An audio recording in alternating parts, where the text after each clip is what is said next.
Today I want to talk a little bit about naming organic compounds or nomenclature for organic compounds, but from an inorganic context. Now, in general chemistry courses, oftentimes students will have to learn or dip a little bit of a toe into organic chemistry because the reactions in organic chemistry are interesting and have useful applications for inorganic chemistry as well.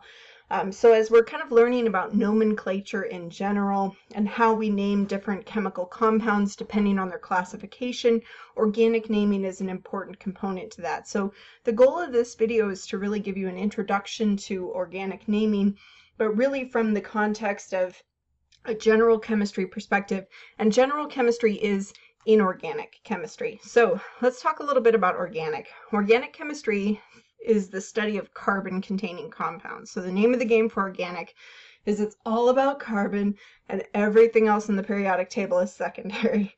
The inorganic side of things then is kind of everything that's not organic. So that includes some carbon-containing compounds, but it's essentially everything else. All 117 other elements fall under the inorganic kind of side of things.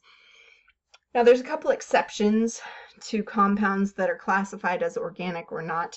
So these would be compounds that have, or elements that have carbon in them, but are not considered to be organic molecules or organic compounds or organic elements. So the exceptions to organic compounds that have carbon in them are carbon itself. So elemental carbon in either of its allotropes, either the diamond or graphite versions, that's just considered to be an inorganic element because it's just elemental carbon. And then anything containing carbonate, so the carbonate polyatomic ion here, CO3, with a -2 charge, so something like calcium carbonate, for example, which is the primary component of chalk and exoskeletons for a number of different things, that's not considered to be an organic compound. Usually it's part of an ionic compound, right, because it's an ion. So that's not organic.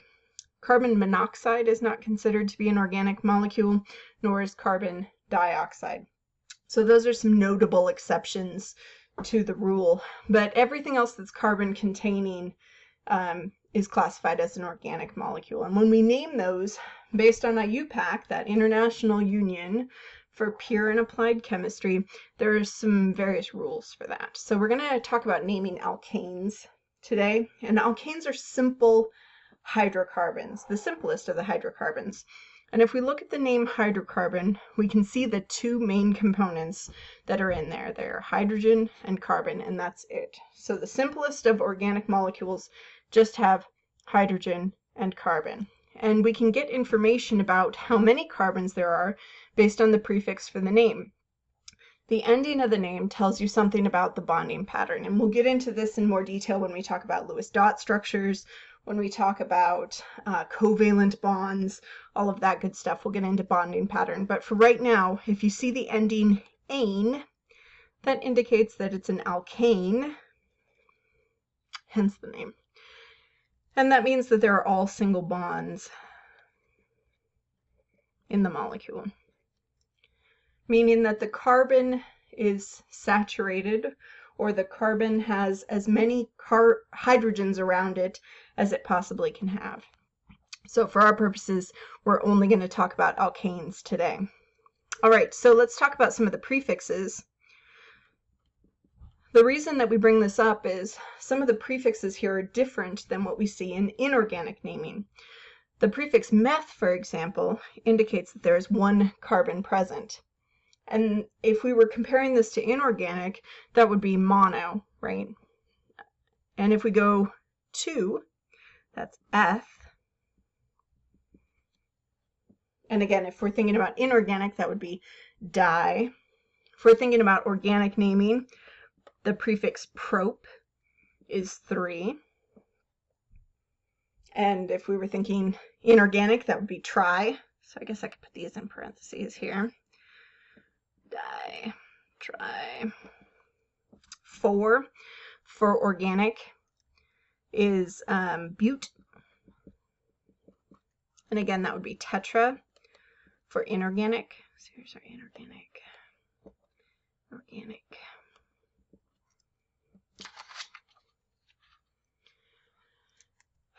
So we've been focusing in nomenclature kind of on these guys in the inorganic naming. So we talk about like something like carbon dioxide, for example. So carbon dioxide meaning that there's 2 oxygens. But if I wanted to talk about a carbon-containing compound that just had 2 carbons and as many hydrogens around it as I could possibly get, so C2H6, then the name of this thing is going to be based on how many carbons there are, which is F. And then the ending is ane, because it's an alkane. One of the other ones that you've probably seen before is CH4. Has 1 carbon, so the prefix here is meth. And again, the ending for our purposes is going to be ane, because we're just talking about alkanes. Now you can get up to these gigantic numbers of carbons with these, so you can have as many carbons as you can conceptualize.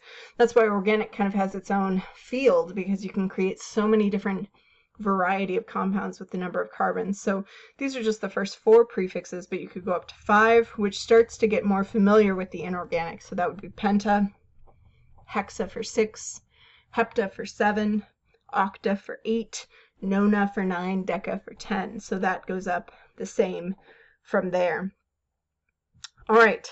So when you see these things, these hydrocarbons, at least in the context that we'll be looking at them from an inorganic perspective, these guys are involved in what are called combustion reactions.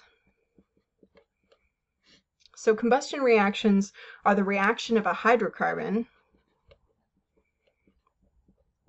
and oxygen, and that's going to give you carbon dioxide and water. And this is the reaction that happens in engines, for example. So the hydrocarbon that we burn when we use gasoline, and the gasoline that you get from the pump, talk about the octane rating. So oct referring to 8 carbons, ane referring to these alkane, these endings here. So that's just one of the applications of this kind of thing.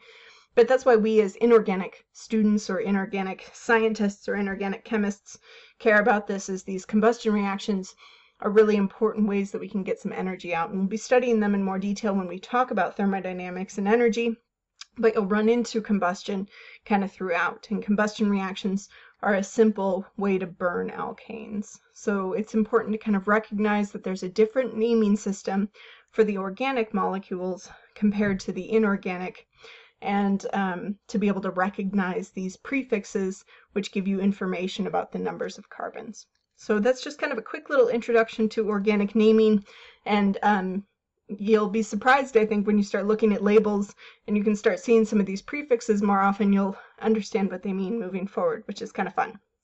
So if you have any questions on this, don't hesitate to reach out. Otherwise, I will talk to you again soon.